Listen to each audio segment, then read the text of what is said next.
वैराग्य को खिलवाड़ समझ लिया है? साधु बनना हंसी खेल समझ लिया है क्या? अरे सिंहों का मार्ग है। प्राणों की बाजी लगाकर जो वीर खेलता है उसे महात्मा कहते हैं। ये भय छोड़ दो। 4 दिन के सत्संग सुनने से कोई बाबा जी बन जाते हैं क्या? ऐसा नहीं। हाँ, सत्संग और नाम के प्रभाव से राग रहित कहीं भी हुआ जा सकता है। गृहस्थी में भी उसी परम पद को प्राप्त किया जा सकता है। भगवान सबके हृदय में विराजमान है।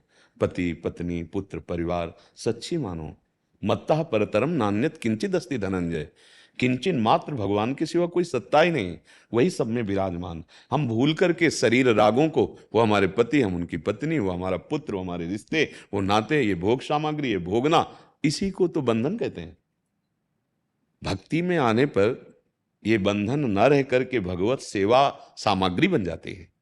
पुत्र उत्पन्न करना भगवान की प्रसन्नता का हेतु होता है। सृष्टि सेवा में जो आप रसोई बनाती, भगवान को भोग लगा दिए, प्रसाद हो गया, उसको पा रहे, ये सब भजन बन रहा है।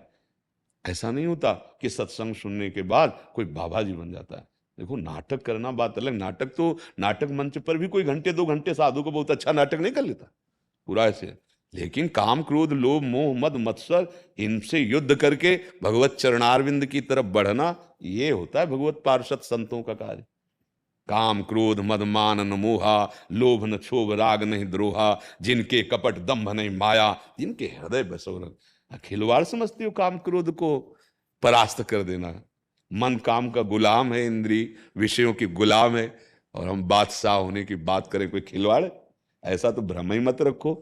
हाँ, ये जरूर हम प्रार्थना करते हैं कि राग रहित तो होकर भगवत अनुराग में कहीं से भी चला जा सकता है। पुरुष नपुंसक नारीवा जीव चराचर कोय, सर्वभाव भज कपट तज मोय परम प्रेस। पर ये कि बाबा जी बन जाए, तो बाबा जी अब खिलवाड़ सोचते हो क्या? एक बार उड़िया बाबा भिक्षा मांग रहे थे, तो एक माई ने अपने लड़के से कहा, काम नहीं करेगे ना? हाँ, ऐसे भीख मांग। तो प्रभुदत्त ब्रह्मचारी जी पीछे उनका, अरे माई ऐसे महात्मा युगों में पैदा होते, तू क्या समझती है? तो बाबा जी का मतलब अपने लोग समझ लेते कामचोर, अपने लोग समझ लेते हैं कि ऐसा नहीं है, ऐसा नहीं है।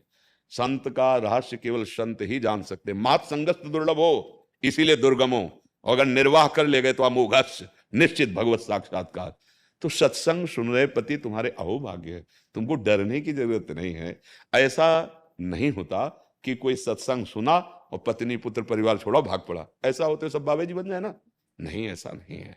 हाँ, अंदर से सब में भगवत बुद्धि करके राग न रखते हुए भगवान का नाम जप करे, अतिथियों की सेवा करे, सास ससुर समाज परिवार सबके, इसी से भगवान प्रसन्न हो जाएंगे, भगवत प्राप्ति हो जाएगी। देखो, अगर वेश परिवर्तन है और उद्देश्य परिवर्तन नहीं, तो भगवत रसिक जी हमारा सिद्ध महापुरुष है।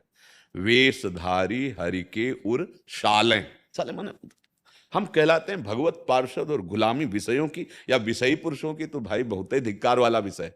आजकल आचार्य परंपरा से गुरु अनुगत होकर कोई बिरला ही इस माया पर विजय प्राप्त कर पाते हैं। नहीं तो मनमानी आचरण, अहंकार का मर्दन किए बिना भगवत राज्य में प्रवेश ही नहीं होता। अहंकार सिर्फ एक महापुरुष वर्धन कर सकता है, सदगुरुदेव। दूसरा त्रिभुवन में किसी की सामर्थ्य नहीं। क्योंकि कह दे भगवान, तो भगवान ही तो आए हैं गुरु रूप में।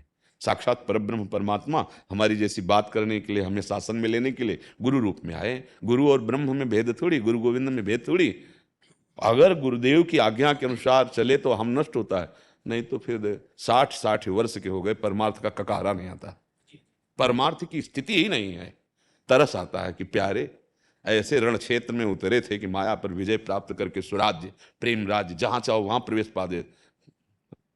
तो बाबा जी बदला खिलवाड़ नहीं सकी। बहुत भगवान की जिनके ऊपर कृपा है, वो उनका दासत्व लेकर इस माया पर विजय प्राप्त कर रहे। कोई खेल, डरो मत, तुम्हारे पति बाबा जी नहीं बनेंगे।